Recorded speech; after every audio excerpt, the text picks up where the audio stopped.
Project KV, a game that ended itself because the developers imitated their own success. So this game released its first PV and got cancelled 8 days later. What happened to the game? The reasons and build-ups for the cancellations are one of the most mysterious things that I have seen around for a game. How did a game that gathered numerous attentions, have lots of fan arts made in a very short period of time, decided to cancel the game? Before we get into Project KV, we have to know about this other mobile game called Blue Archive. Download now and enter the code! Blue Archive is an anime-style RPG mobile game developed by Nexon and first published by Yoastar in Japan. Blue Archive has slowly gained its popularity and player base and achieved massive success in the mobile gacha game industry in Asia, with Japan hitting #1 sales in late July 2024 in both App Stores and Google Play. Blue Archive is currently operating as a very successful mobile game and has not yet shown a sign of decline at all. Now, what does Blue Archive have anything to do with Project KV? Everything that Project KV has is directly related to Blue Archive, from the ins and the out. Let's start with the ins, the developers. The company Studio Dynamis 1, the developer of Project KV, is formed with former Nexon employees who worked on Blue Archive. This includes former project director Isak, former story lead Isak-san, former art director Huang Sang, and many other former employees. According to this source, the quitting process all started when former PD Isak left Nexon in April of 2024, and the others followed soon during the period of April till July. From this alone, it is safe to assume that there must be something wrong within the company of Nexon that caused many of their employees of the same group to resign from their position altogether. Hey, didn't I just talk about some potential internal problems within Nexon a while ago?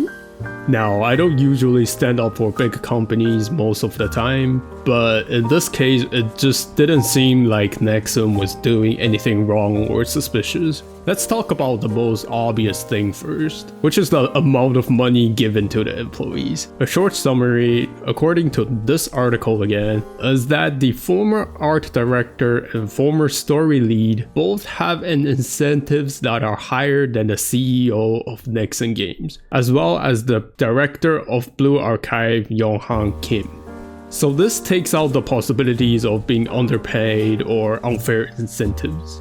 Of course, this may not apply to all employees, but if the top leads are getting more incentives than the company CEO as well as the game director, it probably shows that the company cares about their employees and wants to keep the people in the company. Which then leads to the question of what happened that led to these top leads to bring their employees to leave the company. There is no confirmed information on this part, meaning that at this point, there is no exact indication or proof that Nexon has done something seriously wrong. Whatever that happened in the company must have made their former employees extremely unhappy, to the point that they turned back on their company. And that whatever still remains unknown, and all we can do is to speculate. Also note, it is one person's freedom to quit their job for any reason. No one is obligated to stay in any company, and no one is obligated to explain their reasons for leaving the company to the public. Do not harass these people just because they don't speak out publicly about their private decisions. But I want to know. So how is Project KV designed to rebel against the big evil Nexon and Blue Archive? Easy. Just copy the whole concept, replicate the whole game with a little tweak here and there. Now here's an oversimplified settings of all Blue Archive. Here we go.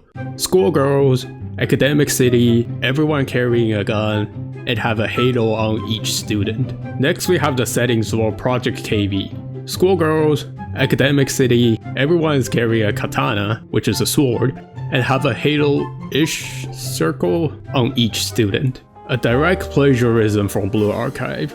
There is nothing that appears to be original as a whole.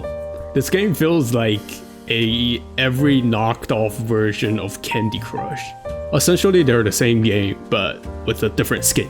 From my perception of Project KV, they definitely plagiarized on purpose. They were trying to replicate an almost exact copy of Blue Archive and compete with it, all for the purpose of who knows what.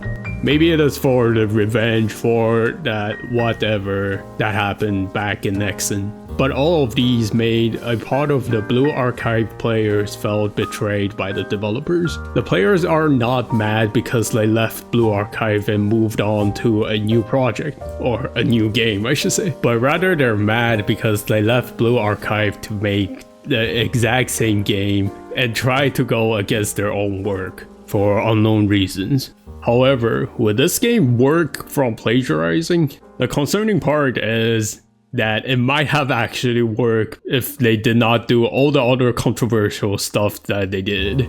The amount of attention Project KV has gathered after releasing their first PV can be said to be quite a phenomenon. Consider it being a new game made by a new company. Although it definitely relates with the leads being the former Blue Archive core devs, the discussion within the mobile gacha communities, the number of fan arts made within just a few days after the release, as well as over 100,000 followers on Twitter or X, there is certainly enough attention gathered for this game.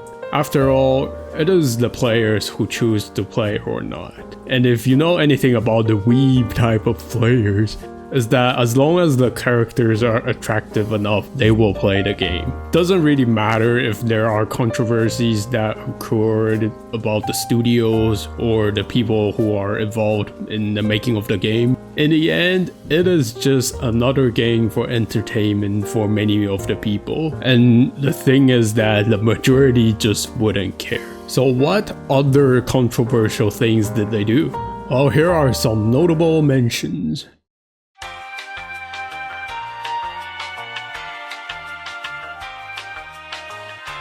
Here are my thoughts. First of all, I believe that there are many more reasons why Project KV was cancelled, and it can be categorized into two main reasons. First is the development issue. There are a lot of questions on the development of the game itself. It is unclear how early the game began its development.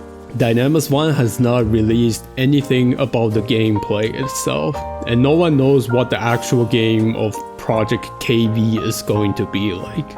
All we know is the original PD Isaac left Nexon on April to work on Project KV, but in no way did their team manage to complete the writings, the scripting, the art design, the game design, the programming, UI UX design, music, searching for investors, marketing, and all the other major principles for developing a game in such a short period of time. Take in comparison to Blue Archive's development, which took around 1.5 years to develop and put out a beta version called Project MX. They must have worked on Project KV way earlier while still working for Nexon. But even then, it doesn't seem like there was enough time to have all of the general structure of the game complete. My prediction is that the PV was all the things Dynamis 1 has for Project KV. This will explain how they were able to put out a PV, as all they worked on was the PV. Everything else is probably still in early development or still in the planning process. Again, it is just unreasonable for Dynamis 1 to have all the factors mentioned earlier and even be ready to launch the game in 2024, which only has less than 4 months in the year, even if it's just a beta version. After releasing the PV, it is most likely that the reality kicked in for the developers to notice that making a game on their own was probably not as easy as they have imagined. The biggest issue is unlikely the technical part of making the game, but rather the issues such as unable to find investors, publisher, or anything that does not relate it to the technical part of making the game.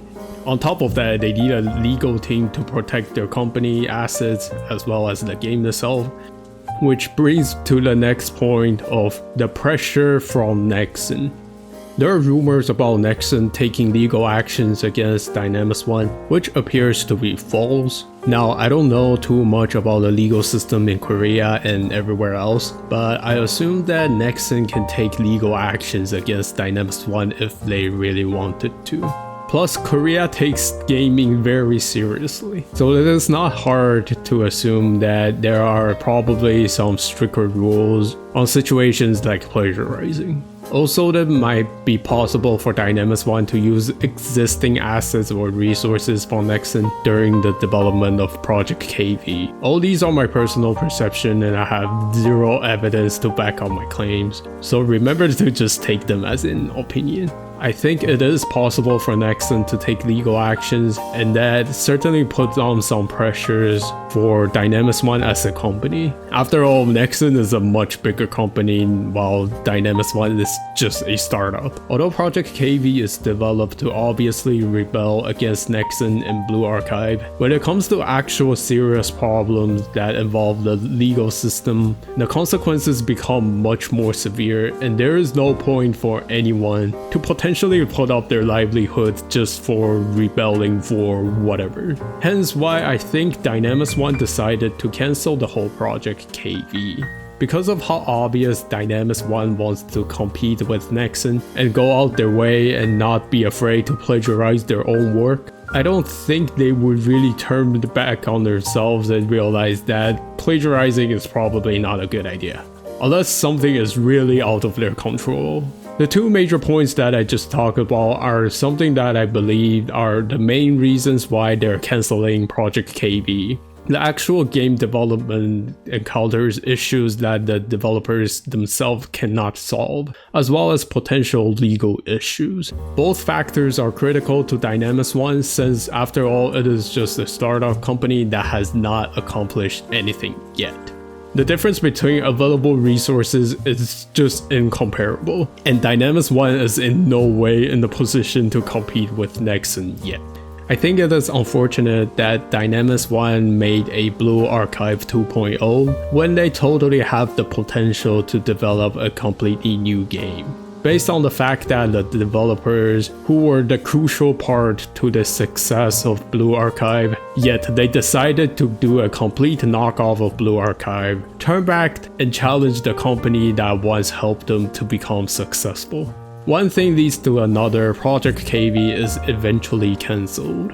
Till this point, we still don't know why these former leads of Blue Archive and many related employees decide to leave Nexon altogether. There must have been a lot of internal issues that went on in Nexon, otherwise I just can't think of a reason for former developers to do such a bizarre act. It will be interesting to see the future of Dynamis One, whether it will continue to operate on its own or to be bought off by a larger company. Imagine if Dynamis One employees go back to Nexon. That would be really interesting to see.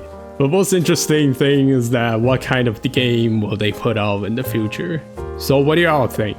Do you really care about the controversies, or did you just want to play Project KV? Let me know in the comments. I think that's pretty much it, and thanks for watching.